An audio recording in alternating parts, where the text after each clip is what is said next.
네, 안녕하십니까. 화요일 명의들의 복귀 김동일입니다. 자, 지난주에 제가 그 코스피 지수 그리고 코스피 200 지수 중형주, 소형주 움직임이 너무 좀 다르게 가고 있다. 특히 이제 중소형주랑 코스닥의 움직임이 상당히 좀 위태로운 모습을 보이고 있다. 이런 그림을 좀 보여드렸는데요. 뭐 여지 없는 것 같습니다. 이번 주, 즉 어제까지의 시장은 일단 뭐 거의 급락세에 가까운 그림이 지금 나오고 있고요. 오늘 같은 경우에는 사실 이게 요즘 제가 제일 많이 듣는 질문이 그거예요. 왜 떨어지느냐? 시장 왜 이러냐라는 부분인데 실제 그럽니다. 내용 자체는 뭐 여러분들 알고 계신 정도의 내용과 다를 게 없습니다. 일본의 수출 규제 정도가 우리 시장만의 글로벌 시장과는 좀 동떨어진 어떤 악재 정도가 될 수 있겠고, 그 외에는 사실 미국 시장도 괜찮고요. 아시아 시장도 괜찮고, 다만 이제 경기 자체가 뭐 미국 같은 경우는 나쁠 게 없고, 다만 이제 아주 좋다가 조금 둔화되느냐 정도의 상황이고요. 근데 그 둔화되는 여지도 금리 인하라는 오히려 카드를 선제적으로 꺼내들면서 미국 시장이 글로벌 시장에서 가장 좋은 시장의 지위를 여전히 유지하고 있고, 중국 같은 경우에도 지금 경기 좀 지표들이 좀 둔화가 되는 상황이지만 오히려 통화 증가율이라든지 좀 어떤 부양적인 스탠스 자체가 유지가 되고 있고, 물론 더 공격적으로 강화되는 부양 정책 같은 것들이 나오고 있지는 않지만 중국의 고정자산 투자라든지 뭐 이런 그동안 좀 부진했던 지표들이 산업생산 지표라든지 이런 것들이 좀 개선이 되는 여지들이 좀 있습니다. 그래서 사실 현재 시장이 과거에 이 정도로 좀 떨어지거나 약세권 장세면은 소위 가장 많이 나왔던 얘기가 안전선호 현상, 그죠? 위험자산 회피, 안전자산 선호, 뭐 이런 쪽으로 시장을 해석할 수가 있는 상황이었는데, 지금의 우리 시장의 약세는 지금 그런 구조는 아니에요. 그 안전선호 현상이라 그러면은 글로벌 시장에서 어떤 큰 그 시장의 내적 악재 요인이 노출되면서 그걸로 인한 글로벌 시장의 전반적인 걱정이 커지면서 회피 심리가 강해지는, 그러면서 금융시장이 다 같이 이렇게 좀 레벨 다운되는 뭐 이런 양상이라고 볼 수 있는데, 그런 양상이 지난 작년도에는 글로벌 시장이 같이 조정을 받았죠. 미중 무역 분쟁이라는 부분 때문에 여기까지는 글로벌 시장 전반적인 급락세였다고 할 수 있겠고요. 뭐 5월 같은 경우에도 4월 달에 합의 무산, 미중 무역 합의 무산 정도라고 볼 수 있는데, 사실상 우리 시장 같은 경우는 6월 말 G20 정상회담 이후에 약세니까 뭐 액면적으로 보면은 이 시점에서 일본이 이제 수출 규제가 나와서 이제 7월 달 시장을 망쳐버린 양상이 분명히 되는 것 같습니다. 그래서 8월 2일 날 뭐 저는 그 내용이 이제 시장에서 이미 반영이 돼 있고, 실제로 규제 대상인 반도체주의 차별적인 강세를 보면 이게 참 넌센스인데, 좌우지간 뭐 하이트리스트에서 제외한다라는 악재가 나오더라도 그게 이제 노출이 되고, 그리고 이제 거기에 대한 일본의 추가적인 제재가 어떤 식으로 나오느냐에 따라서 개별 업종군들, 종목군들 또 좀 피해를 입을 수 있는 종목군들이 있기 때문에 거기에 대한 이제 불확실성, 이런 것들이 지금의 투자 심리에 영향을 좀 미치는 것 같아요. 그러다 보니까 매수세가 기본적으로 부재하죠. 매수세가 부재하니까 매도가 조금만 나와도 시장이 힘을 못 쓰는, 그러다 보니까 외도독이라는 선물 시장 가지고 현물 시장을 막 흔들어대는 이 외도독 현상이 만기 주간도 아님에도 불구하고 뭐 거의 상시적으로 나타나고 있다. 이렇게 보는 게 지금 시장의 약세 이유랄까? 이렇게 좀 정리할 수 있을 것 같아요. 그러면 현재 시장에서 이제 앞으로 이제 어떻게 할 것이냐인데요. 이건 대단히 어떻게 보면은 현재 시점에만 국한되는 특이한 상황이란 말이에요. 주식 투자를 하실 때는 제가 항상 개인 투자자분들께 좀 말씀드리는 게 있어요. 우리가 그 타이밍 전술, 그러니까 현재 시점에만 어울리는 전술적 판단도 분명히 필요해요.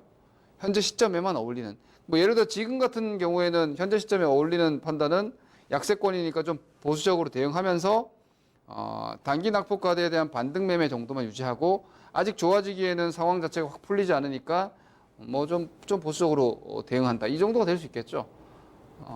그런데 지금 같은 상황에서 우리 투자자분들이 지금 스트레스가 좀 크다 보니까 시세에 대한 어떤 식으로 대응을 많이 하냐면, 이 구간의 어떤 한정되는 시세 내지는 특징인데, 이 자체를 시장 전체 내지는 여러분들이 투자하고 있는 현재 투자를 이어오고 있는 이 틀 자체를 완전히 바꿔서 판단하는, 다시 말해서 지금의 이 부진한 시세나 이 자체를 그냥 완전히 뭐랄까 온전히 그냥 받아들여 버리면 투자에 실수가 나옵니다. 이런 좀 이상한 시세나 이런 것들은 결국은 시간이 지나면 해소 완화가 되거든요. 그래서 개인 투자자들은 항상 시간을 좀 극복할 수 있는 방식으로 가셔야 되는데 지금이 좀 그런 게 유독 필요한 것 같습니다. 자, 오늘 시장 위주로 좀 말씀을 드리면요. 반등입니다. 어제 급락을 했고 어제 무려 코스닥 같은 경우는 4% 급락이 나왔기 때문에 코스피 같은 경우에도 전일 2% 급락에 코스닥 4% 급락했다가 오늘 일단 반등 시도입니다만 이걸 뭐 반등이라고 아직 구조적으로 말하기는 조금 이른 감이 없지 않아 있습니다만 전일의 하락 2020선이 우리 코스피 기준으로 보면 이제 여기죠. 코스피 기준으로 요 저점이 2016포인트고 2020선이 여기 저점인데 어제 저점이 2025지 않습니까? 그래서 일단 오늘의 움직임은 이렇게 그림을 놓고 봤을 때는 이 2020선 여기에 대한 반등 시도 내지는 지지 테스트가 오늘 나왔다. 하루 나왔다 정도고 이게 이제 조금 더 이어진다면은 이제 그림상으로 보시면은요. 이게 지금 다 역배열이잖아요. 현재 시장이 제가 선을 좀 바꿔서 그어 드릴게요. 직선으로 좀 그어 드리면은 뭐 선 하나의 방향이 바뀌었을 뿐입니다. 위에서 이렇게 떨어지고요. 위에서 이렇게 떨어지고 이게 이제 단기선 디테일하게 보면 이렇게 가고 여기 밑에서 이렇게 올라오거든요. 그러니까 요 수렴 이 삼각형이죠. 보시면은 이 삼각형이 지금 아래쪽으로 깨졌습니다. 그죠? 아래쪽으로 깨졌지만 하방으로 완전히 자리 잡은 게 아니라 밑에 여기 2020이 있고 또 1985가 있고 이렇죠. 그리고 이걸 이제 중기 구조로 큰 그림으로 보면은 자 보시면은요. 그림을 좀 크게 잡아서 한번 보여주시면 여기 1985 제가 그래서 항상 이 여기가 올 중에 연중에 한 번 정도 더 무너질 수도 있는 가능성은 여전히 위로 가지 않는 이상 열어둬야 된다고 말씀드리는 게 여기가 이 같은 영역이란 말이에요. 이렇게 추세 라인을 이렇게 그었을 때 이게 같은 영역입니다. 여기랑 다 같은 영역이에요. 그러면은 이게 1984인데 여기가 1960이 나와도 여기는 같은 영역입니다. 예, 여기는 같은 영역이 되는 겁니다. 왜냐면은 이렇게 수렴해 나가는 이 과정이거든요. 여기서 이제 위로 이렇게 빠져나가야지 추세 전환점 혹은 이제 추세 전환 돌파가 이루어졌다 이렇게 할 수 있는 건데 여기서 이 시점에서 이제 7월 말이나 혹은 4월 말이나 여기나 이렇게 됐으면은 보시다시피 이렇게 내려오는 라인이 넘어갈 수 있는 그림이었죠. 근데 이 두 번이 다 실패했기 때문에 다시 하단 테스트가 나오는 겁니다. 이런 과정 하에 있다고 보시면 되겠고요. 여기서 이제 반등이 어지간히 나와도 앞서 말씀드린 대로 여기서 이 정도 반등 나와도 이게 바뀌지가 않습니다. 왜냐하면 이미 아래쪽으로 고개를 한번 숙여서 밑으로 벌어졌죠. 여기 그림 자체가 아래쪽으로 지금 여기 깔끔하게 해서 보여드리면 그림이 살짝 이렇게 벌어졌죠. 아래쪽으로 그죠?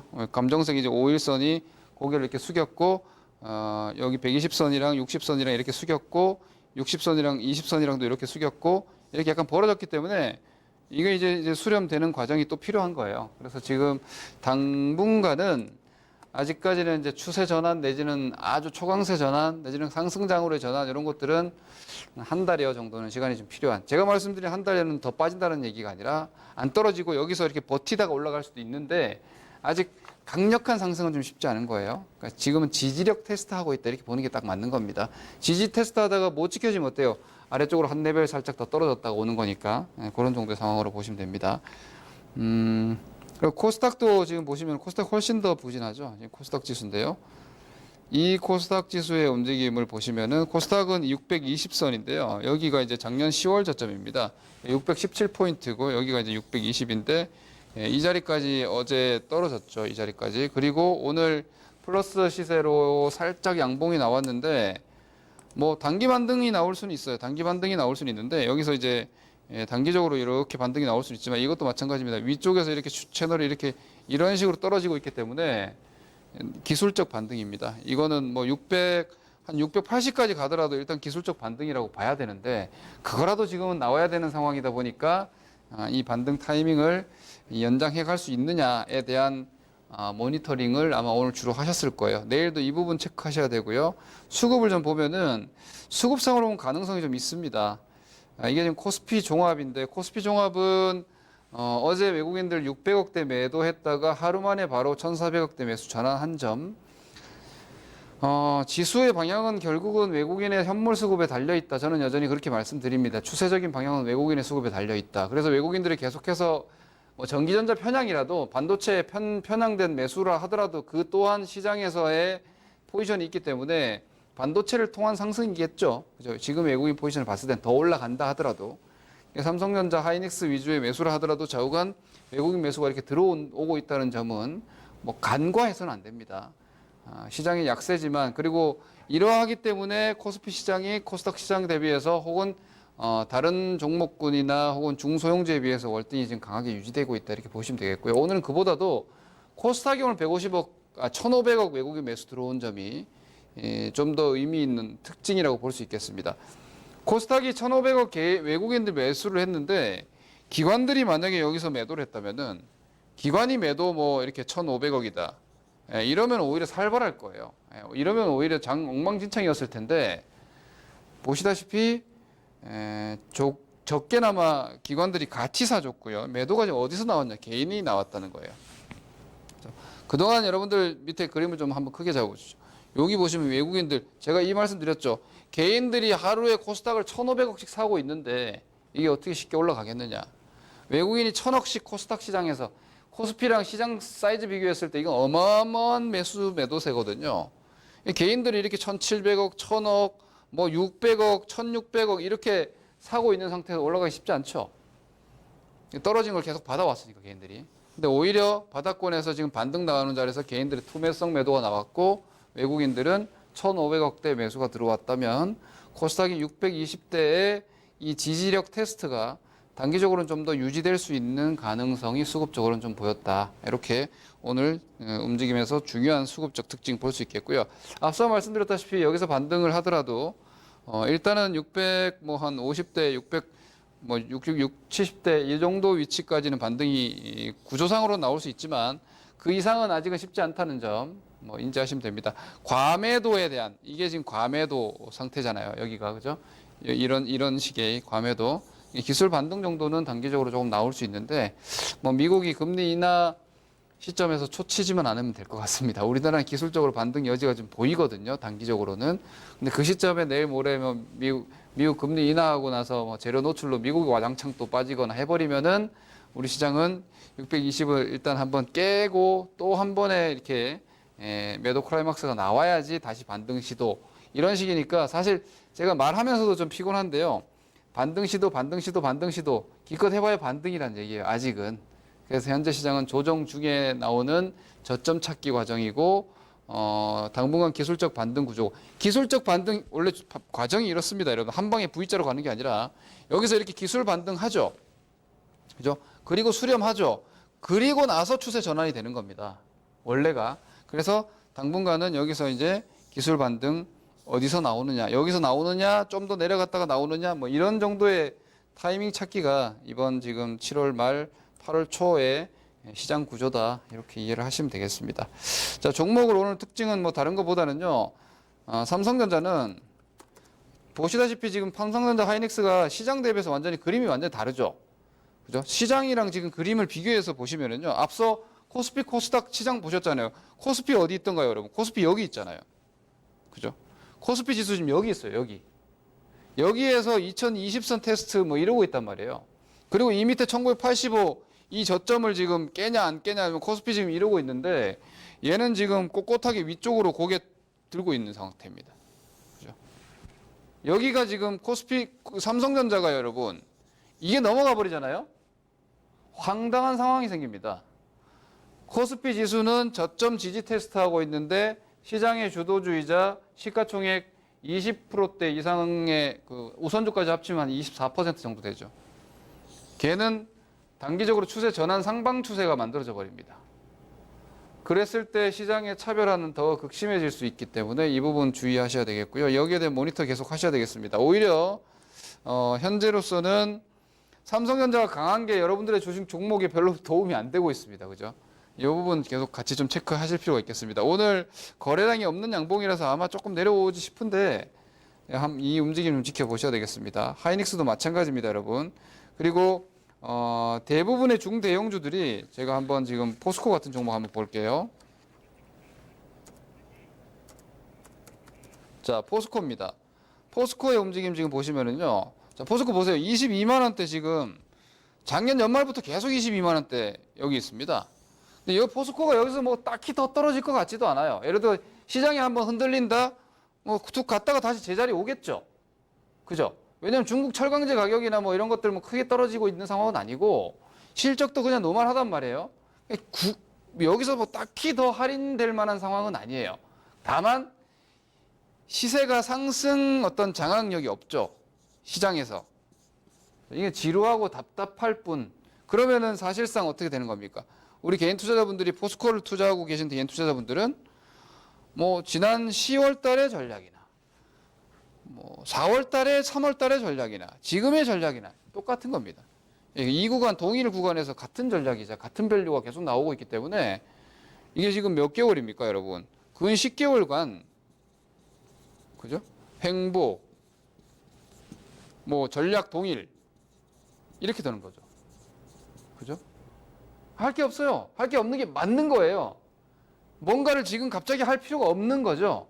시장이 예를 들어서 좋아지면 어떻게 될까요? 시장이 이제 개선이 되고 추세가 전환되면 뭐 얘도 지금 120, 60 다 모여 있으니까 그러면 이제 또 이렇게 레벨업 이렇게 되겠죠. 그럼 여기서는 이제 여유를 가지고 사서 모으신 분들은 수익이 될 거고 무서워서 털린 분들은 바닥 매도가 되는 거니까 그러니까 대형주들 제가 말씀드리는 들 대형주 저평가주들 이거 지금 뭐 포스코만이 아니에요. IT에도 대형주들 이런 움직임이 있고 뭐 화학주에도 이런 움직임이 있고 이런 종목들이 지금 너무 많아요.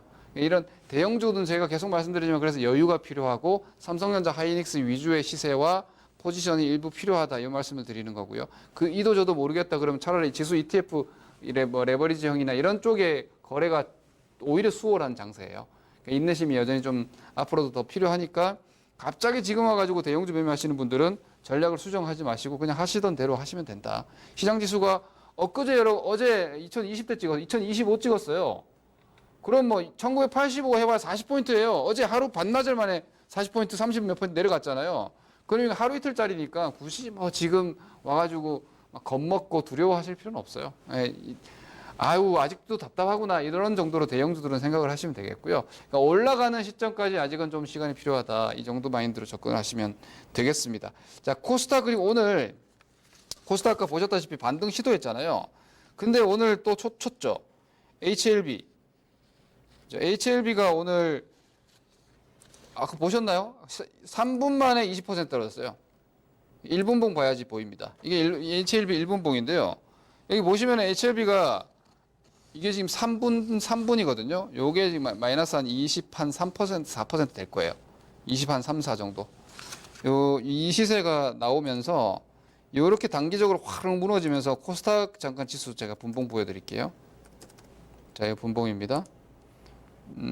여기 막판에 이렇게 쭉 떨어진 거 있죠. 이 코스닥 150 보면 더 잘 보입니다.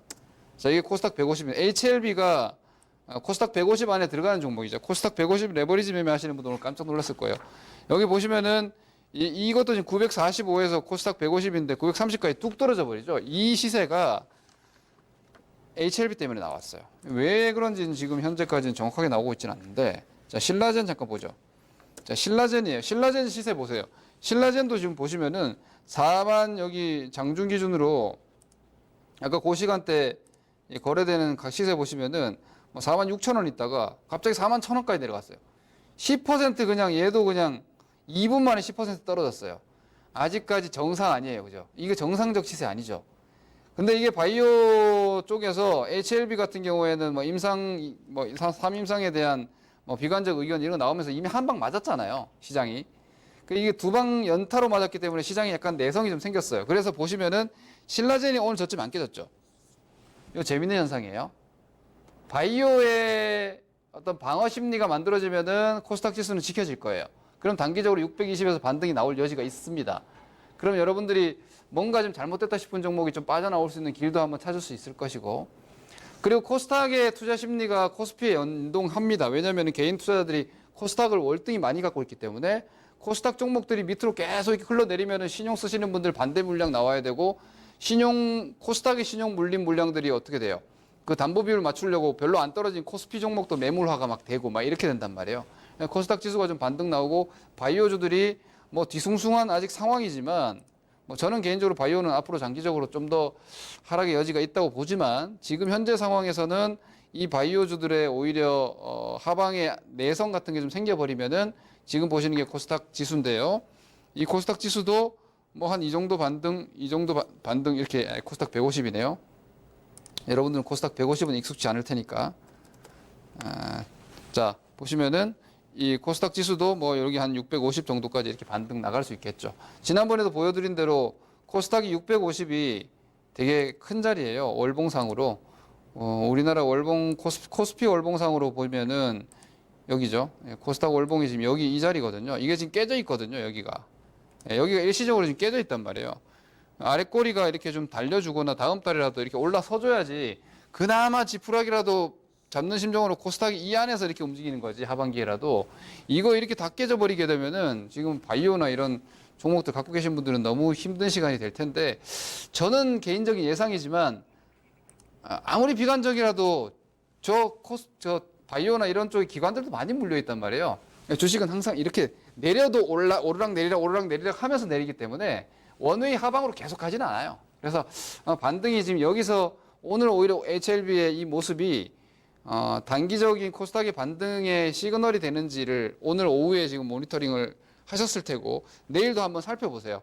HLB가 혹 더 떨어질 때 코스닥 지수가 버티고 뭐 신라젠이나 셀트리온 헬스케어나 이런 종목도 같이 버텨주고 지난번 HLB 하한가 맞았을 때처럼 와르르 무너지지 않을 것 같아요. 그렇다면 오히려 역으로 기술 반등이에요. 이런 분위기 한번 보시기 바랍니다. 시장에 대해서 좀 전략적으로 정리를 해드리면요. 코스피가 한 2150 정도 기본, 지금 오늘 2038이니까 2150은 한참 멀어요, 아직은. 그러니까 여기서는 어지간히 반등 나온다고 해도 다시 막 흥분하실 건 없고요. 다행히 이제 여기서 또 하방을 잡는구나 정도로 생각을 하시고, 그거 넘기지,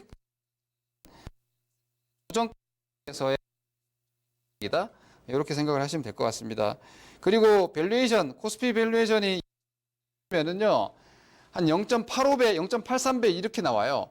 뭐 거의 역사적인 저점 영역대, 뭐 금융위기 때 잠깐 갔던 밸류 정도 수준이고 그동안 한 0.9배수대에서 유지되다가 이번에 실적 부진이나 경기 부진으로 지금 밸류가 하단이 약간 8배수대면은요 상당히 낮아요. 그러니까 가시주들이나 양적 투자하시는 분들의 경우에는 괜히 뭐 뒤숭숭한 얘기 뭐 이런 것처럼 있다 하더라도 전통적으로 밸류에이션 포지션은 항상 이기니까 지금은 여유를 크게 가진 자리예요.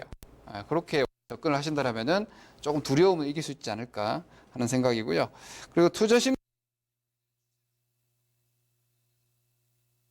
내 스스로 느껴보면 돼요. 지금 장이 막 사고 싶고 좋을까? 그때가 추세 전환점입니다. 다음 성공 투자하시기 바랍니다. 감사합니다. 고맙습니다.